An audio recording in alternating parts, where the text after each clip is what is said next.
ఎలా ఉన్నారు అందరూ? నేనైతే చాలా బాగున్నా. ఇవాళ గోరుచిక్కుడుకాయ ఫ్రై అయితే చేసుకోవాలనుకుంటున్నాను. ఎందుకంటే మా పిల్లలు ఇలా కోసి వండితే చాలా ఇష్టంగా తింటారు. ఉడకబెట్టి ఆ పీసులు తీసి వండితే మాత్రం తినరు. ఎందుకనో తెలియదు. అదైతే మెత్తగా అయిపోయింది అంటారు. సరే అని చెప్పి ఇలా ముక్కలు కోసుకొని శుభ్రంగా కడుక్కొని పొయ్యి మీద పెట్టుకొని ఉడకబెట్టుకుంటున్నాను. దీంట్లో కావాల్సిన కొబ్బరి, చిన్నులపై మిక్సీ పట్టుకున్నాను. తర్వాత ఉడికిపోయిన తర్వాత పొయ్యి మీద పెనం పెట్టుకొని 2 గంటల ఆయిల్, దీంట్లో తాలింపులకి ఆవాలు, జీలకర్ర, పెసరపప్పు, మినపప్పు వేసుకొని వేయించుకొని 2 చిన్నులపాయలు వేసుకొని వేయించుకుంటున్నాను. తర్వాత ఒక ఉల్లిపాయ చాలండి, మీడియం సైజు ఉల్లిపాయ తీసుకొని వేయించుకుంటున్నాను. 4 పచ్చిమిరపకాయలు చీలికలు వేసుకున్నాను, కొంచెం కరివేపాకు వేసుకున్నాను.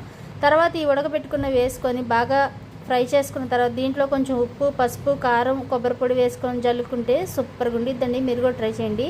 నా దగ్గర కొత్తిమీర అయితే అలవేలు లేదండి, మీ దగ్గర ఉంటే వేసుకోండి. మా వీడియో నచ్చితే లైక్ చేయండి. కానీ చాలా ఇష్టంగా తింటారు, మీకు తెలియంది కాదు. మీకు ఒకవేళ ఇలా ట్రై చేయాలనిపిస్తే ట్రై చేయండి. Bye bye.